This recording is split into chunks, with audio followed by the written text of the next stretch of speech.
सबसे तेज। हमारे चैनल को देखने के लिए लाइक करें, शेयर करें और सब्सक्राइब करें।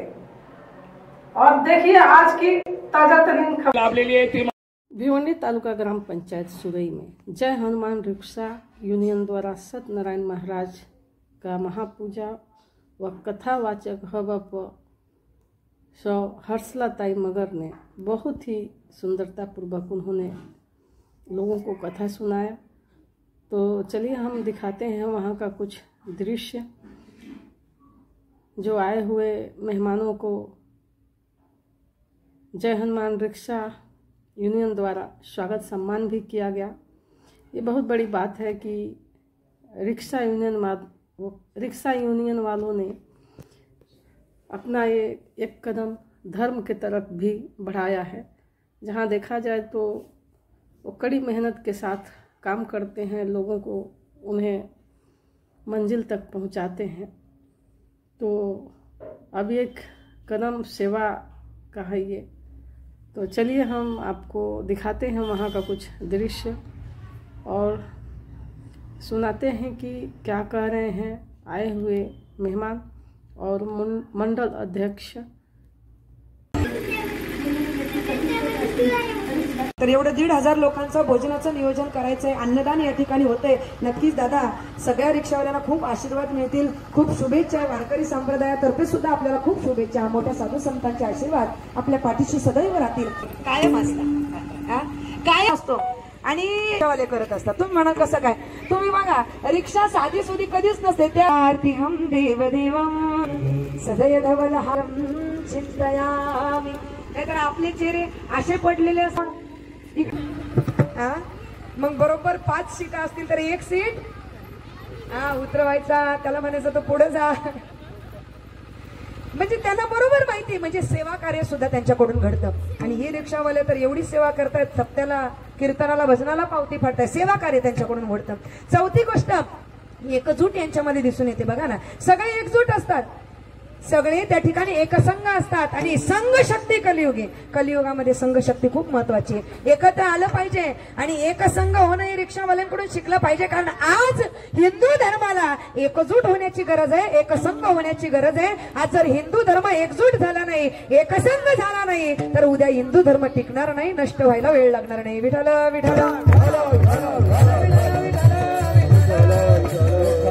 आपली लोक आपल्यातच भांडतायत, म्हणून लक्षात घ्या एकजूट झालं पाहिजे। रिक्षावाले एकजूट असतात। आणि 5वी सगळ्यात महत्वाची गोष्ट, हे जे सगळे कार्य ते करत असतात ना, त्या कार्यामध्ये त्यांची एकमेकांना साथ असते। एकमेकांच्या अडचणीमध्ये त्या ठिकाणी एकमेकांना ते मदत करत असतात। ही खूप मोठी गोष्ट आहे। सेवा कार्य त्यांच्या हातून घडत असतं, एकसंघ ते असतात, भगवंताची पूजा अर्चा ते करतात। या सगळ्या गोष्टी यांच्यामध्ये दिसून येतात आणि म्हणून आज या सगळ्यांनी एकत्र येऊन ही पूजा केली। आपल्याला सुद्धा आपण सुद्धा 4 गोष्टी त्यांच्याकडून घेतल्या पाहिजे, शिकल्या पाहिजे। आणि पुढच्या वर्षी हे पहिलंच वर्ष आहे, आता दरवर्षी हे पूजेचा कार्यक्रम ठेवणार। तुम्ही हो म्हणून फायदा नाही, ते हो म्हटले पाहिजे। आदरणीय बबन दादा पाटील खरोखर यांचं खूप मोठं सहकार्य या कार्यक्रमाला असतं।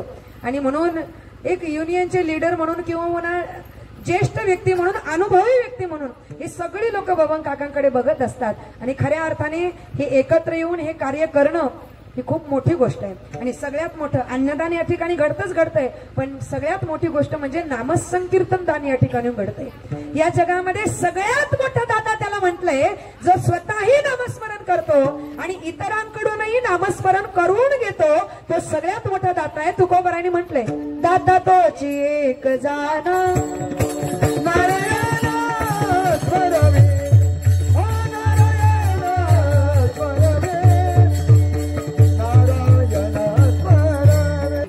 रिक्षावाल्याने ठेवली आहे, म्हणजे ते नामस्मरण करतायत, पण तुमच्या मुखातून सुद्धा आज त्यांच्यामुळे नामस्मरण येते। नाही तर या वेळेला तुम्ही सिरियल बघत असतात, पुढचं पाऊल स्वप्नांच्या पलीकडे, किती किती या वेळेला तुम्ही ते बघत असतात। पण तुम्ही या वेळेला इथं आले, या वेळेला इथे येऊन नुसते बसले नाही, तुमच्या मुखामध्ये देवाचं नाम येतंय आणि तुमच्या मुखामध्ये देवाचं नाम येतंय, त्याचं कारण आहे यांनी पूजा ठेवली म्हणून। म्हणून तुम्ही जे पुण्य आता तुम्हाला मिळतंय ना नामस्मरणाचं, त्या पुण्यातलं अर्ध पुण्य त्यांना सुद्धा मिळतंय। नामस्मरणाचं दान त्यांच्याकडून होत आहे आणि ही सत्यनारायणची महापूजा त्यांनी आयोजित केलेली आहे. खरं तर आम्ही प्रत्येक गोष्ट करत असतो ना, ही सुखासाठी करत असतो. सुखासाठी प्रत्येक माणूस धडपड करत असतो. इतकी धडपड की धड पडेपर्यंत धडपड करतो. धड पडेपर्यंत धडपड करतो पण सांभत नाही. ही शिवरात्र उत्तम सांगितले. काल एकादशी झाली आणि एकादशीचं व्रत आपण केलं पाहिजे. महाशिवरात्रीचं व्रत आपण केलं पाहिजे. त्याचं खूप मोठं पुण्य, खूप मोठं महात्म्य शास्त्रामध्ये सांगितलंय. एकादशीला अन्नपान करू नये, अन्न भक्षण करू नये.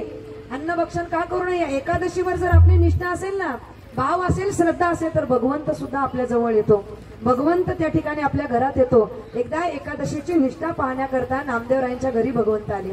साक्षात पांडुरंग परमात्मा एका दरिद्री ब्राह्मणाचं रूप घेऊन त्या ठिकाणी नामदेवरायांच्या घरी आले आणि नामदेवरायांच्या घरी आल्यानंतर नामदेवरायांना म्हणतायत, अहो मला भूक लागली, भुकेने मी व्याकुळ झाले, खूप दिवस झाले मी भोजन केलं नाही, मला काहीतरी जेवायला द्या, मला काहीतरी अन्न द्या. नामदेवराय म्हणतात, मी अतिथीचा सत्कार करणार आहे, तुम्ही माझ्या दारात आले, मी तुम्हाला विनमुख जाऊ देणार नाही. आज एकादशी आहे, मी मस्त भगर बनवतो, आमटी बनवतो, खिचडी बनवतो साबुदाण्याची, तुम्ही ते खा.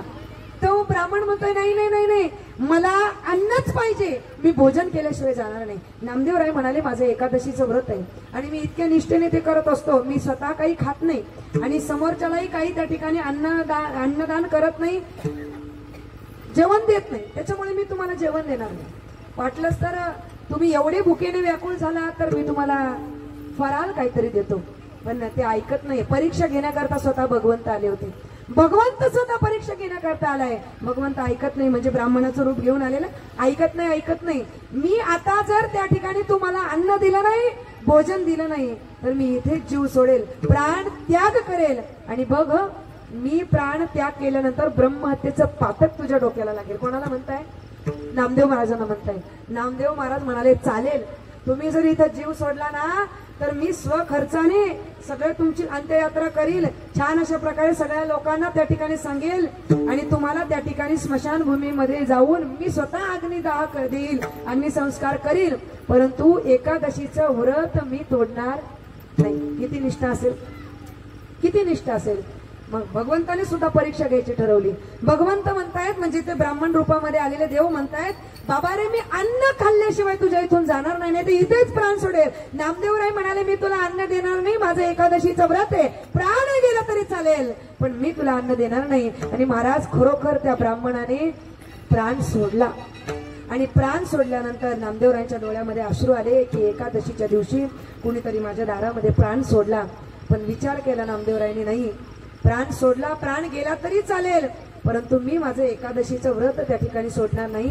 नामदेवरायांनी काय केलं, ते जो भगवंत परीक्षा घेण्याकरता आला होता, ब्राह्मणाचं विष धारण करून त्या ब्राह्मणाला त्या ठिकाणी अग्निसंस्कार करण्याकरता त्या ठिकाणी स्मशानभूमीमध्ये नेलं. आणि स्मशानभूमीमध्ये नेल्यानंतर अग्निसंस्कार करणार त्यावेळेस नामदेवराय म्हणतायत की एक ब्राह्मण माझ्या घरी आला, तो पाणी करता करता, अन्न करता करता त्याने जीव सोडला. माझं एकादशीचं व्रत होतं, मी एकादशीचं व्रत मोडणार नाही, तोडणार नाही, परंतु माझ्या घराच्या समोर, माझ्या दारात एक ब्राह्मण त्या ठिकाणी मृत पावलाय, एक ब्राह्मण त्या ठिकाणी गेलाय, मग जगून काय फायदा, मी सुद्धा आता या चितेमध्ये उडी मारणार असं नामदेवरायांनी ठरवलं. आणि जसं अग्नी लावला आणि अग्नी लावल्यानंतर नामदेवरायांनी विचार केला की आता मी सुद्धा या चितेमध्ये उडी मारणार. आणि नामदेवराय चितेमध्ये उडी मारायला तयार झाले. त्यावेळेस परब्रह्म परमात्मा, साक्षात पांडुरंग परमात्मा प्रगट झाले आणि नामदेवरायांना असं वरच्यावर झेललं. आणि झेलल्यानंतर मिठी मारली कडकडून की नामदेवा, असं एकादशीचं व्रत जो जो करेल ना त्याला प्रत्यक्ष नारायण भेट दिल्याशिवाय राहणार नाही. ही ताकद एकादशी व्रतामध्ये. विठ्ठल विठ्ठल.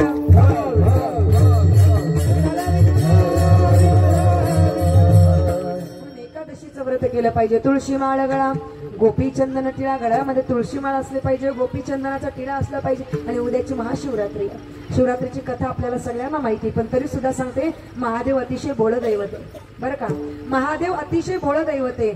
इतर देव तरी एखादी गोष्ट मागितल्यानंतर त्या पाठीमागचा हेतू काय आहे, मागण्याच्या पाठीमागचा, हे बघत असतात. इतर देव तुम्ही एखादी गोष्ट मागितल्यानंतर काही वेळ काही काळ तुम्हाला थांबायला लागतो, अधिकार सिद्ध करावा लागतो. पण महादेव हे असं भोळं दैवत आहे, असं भोळं दैवत आहे की तुम्ही कुठल्या हेतूने मागताय तो हेतू सुद्धा बघत नाही, कसा आहे हे सुद्धा बघत नाही. तुम्ही फक्त बेलपत्र त्या महादेवाच्या शिवपिंडीवर जर चढवलं तर प्रसन्न होणारा, तत्काळ प्रसन्न होणारा भगवान महादेव आहे. आणि कधीही भक्तांना निराश न करणारा महादेव आहे. कधी भक्तांना निराश करत नाही महाराज. एका कवीने फार गोड वर्णन केलं, ते म्हणतात, भक्तों को कभी शिव ने निराश ना किया, भक्तों को कभी शिव ने निराश ना किया, मांगा जिसे जो चाहा वरदान दे दिया, मांगा जिसे जो चाहा वरदान दे दिया. भक्तों को कभी शिव ने निराश ना किया, भक्तों को कभी शिव ने निराश ना किया, मांगा जिसे जो चाहा वरदान दे दिया, मांगा जिसे जो चाहा वरदान दे दिया.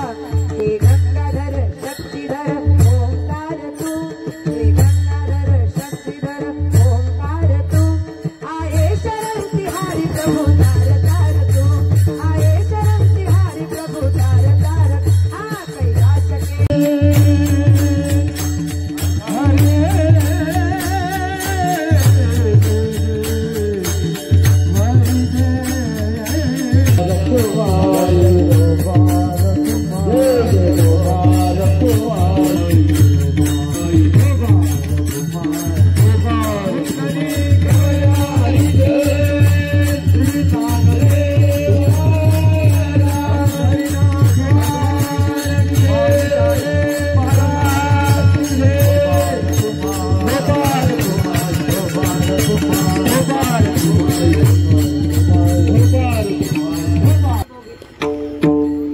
तुका म्हणे भोगे,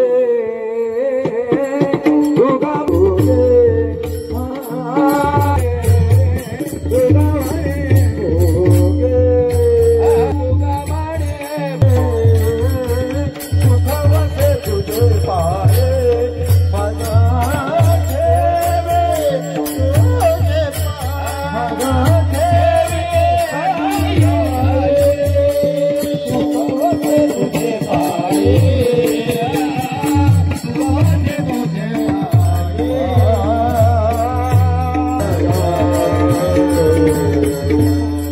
आणि शिवरात्रीच्या पर्व काळावर ते म्हणजे अजिबात ते खजूर खाऊ नका. खाल्ले तरी ज्यांच्याकडून घेतायत ते लोक चांगली असली पाहिजे.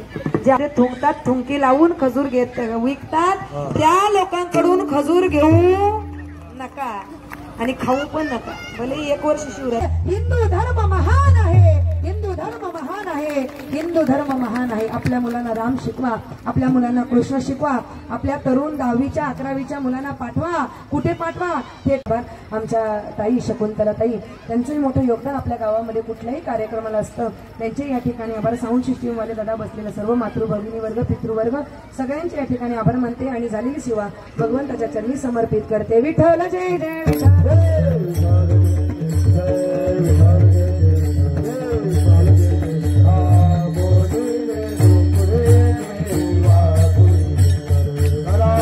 सुरे यांच्या वतीने हा पूजा आयोजित करण्यात पर्यायाचा यथोचित स्वागत व सन्मान. सुस्वागतम, स्वागतम, वेलकम. सुरेला या कार्यक्रमाच्या आयोजनासाठी शुभेच्छा देत असताना, त्यांचं अभिनंदन करत असताना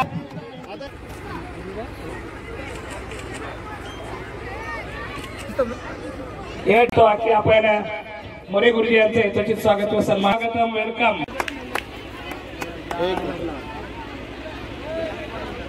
जीवांवर देखील आपण प्रेम केलं पाहिजे आणि जे जीव आहेत त्या सर्व जीवांना जगण्यासाठी तरुण काळामध्ये काय आपल्या गावाचे सांभाळतात ते किसन काका केला जात आहे.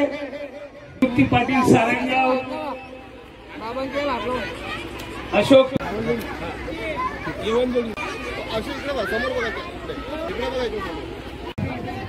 नितेश गुलाब पाटील, अमर बाळारे हनुमान रिक्षा युनियन सुरेच्या वतीने मोलाचं सहकार्य त्याचा देखील आरोग्याची लक्ष ठेवून काम करणारी लोक आहेत आणि यांच्या पाठीशी आम्ही सर्व जे पदाधिकारी आहेत ते भक्कमपणे उभं राहणार आहे. तर त्यांचा व्यवसाय चांगल्या पद्धतीने कसे चालेल याच्यासाठी आम्ही प्रयत्न करणार आहे लवकरच. आणि त्याच्या माझ्याकडे ॲम्ब्युलन्स नाही आहेत, पण पहिले आमचा रिक्षाचालक त्या पेशंटला घेऊन हॉस्पिटलमध्ये पोहोचत असतो. म्हणून या रिक्षाचालकांचा सन्मान आणि मान व्हायला पाहिजे, त्याच्यासाठी आम्ही प्रयत्न करणार आहोत. सर, रिक्शा चालक का आज सत्यनारायण महाराज का पूजा रखने का क्या उद्देश्य था? यांची जी रिक्षा युनियन आहे याच्यामध्ये एकोपा राहावा आणि गावकी बरोबर यांचा एकोपा राहावा, याच्यासाठी ही पूजा आहे. आज बघत असाल तुम्ही तर मागे जर तुम्ही बघितलं तर तुमची नजर राहील तिथपर्यंत गावकीची लोक दिसत आहेत. आज या रिक्षा युनियनच्या पाठीशी या पूर्ण गावातली लोक खंबीरपणे उभे आहेत, हे दाखवण्यासाठी या पूजेचं नियोजन केलेलं आहे. आणि आता सालाबादप्रमाणे दरवर्षी या पूजेचं नियोजन हे सगळं मंडळ करत राहील अशी अपेक्षा आम्हाला आहे. ही रिक्षा आणि प्रवासी यांच्या सहमताने हे चालतो गाडा. त्याच्यानंतर प्रत्येकामध्ये कसा आता पोलीस अधिकारी आहेत, जेवढे आहेत हे पोलीस अधिकारी संबंध चांगला आपला आहे, सर्व काही आहे. ते पण मागच्या याला पण आमच्या मिटिंगमध्ये आले होते. ते आम्हाला स्वतः बोलले की साहेब तुम्हाला आम्ही सहकार्य करणार. सहकार्य म्हणजे कसलं आहे की एखादा आम्हाला माहिती आहे 3 सीटची रिक्षा आहे, कदाचित 4 सीट आम्ही बसवतो. रिक्षावाल्याला वाटतं की बाबा त्याला 10 रुपये 20 रुपये आम्हाला मिळावे. कदाचित का ते असे घेऊन जातात तरी ते कधी आपल्याला तकलीफ देत नाही, याचा आम्हाला अभिमान आहे. दुसरी गोष्ट की बघा आज लोढासारखे आता आम्ही पण तिकडे गेलेलो, त्यांच्या बसीचा बंद करण्याचा प्रयत्न आमचा चाललेला. पण त्यांचा सवाल का आम्हाला आला की साहेब ज्या वेळेला आम्ही यांना जे आमच्याकडून फ्लॅट्स घेतल्यात तेव्हा आम्ही त्यांना येण्या जाण्याचा मार्ग आम्ही त्यांना वचन दिलेलं आहे. तर मी बोललो बरं ठीक आहे, पण आम्ही ते गाववाली आमची तरुण मंडळी, कोणाला नोकरी आहेत कोणाला नाही आहेत, कोणी रिक्षा घेतलेले, पण त्यांचा मी विचार व्हायला पाहिजे. चौथी गोष्ट जे काही इको गाड्या आहेत, ह्या इको गाड्यामध्ये नेमाने त्यांना स्टँड नाही आहे साहेब. कधी कधी कारण ते आहेत आपल्या गाववाल्यांच्यात. मग त्याच्याबद्दल तुमचा आम्हाला पूर्ण सहकार्य पाहिजे त्याच्याबद्दल एवढा. सगळे व्यवसायाच्या बघा आमच्या आगरी समाजामध्ये समाजाचं प्रबोधन करणं खूप गरजेचं आहे. बाकी इतर वाईट मार्गाला जाण्यापेक्षा आपला स्वतःचा व्यवसाय करून ही पोरं आपल्या परिवाराचं पोटपाणी करत आहे. म्हणजे मला तर आनंद वाटतो की यांना पुढे जरी काही व्यवसाय करायला मदत लागणार असेल ती देखील आम्ही करू. आणि ही मुलं सगळी जी आमची आहेत ही आज आपला स्वतःचा व्यवसाय करून मान सन्मानाने जगताय, हे आम्हाला याचा आनंद आम्हाला अतिशय आहे. धन्यवाद.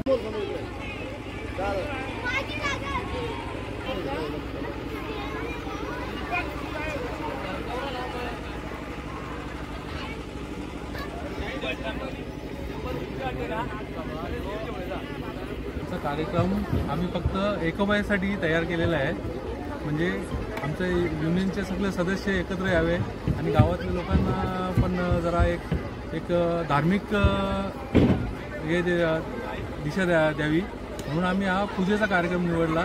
आणि आम्हाला अतिशय सुंदर असा रिस्पॉन्स मिळालेला आहे गावकऱ्यांकडून.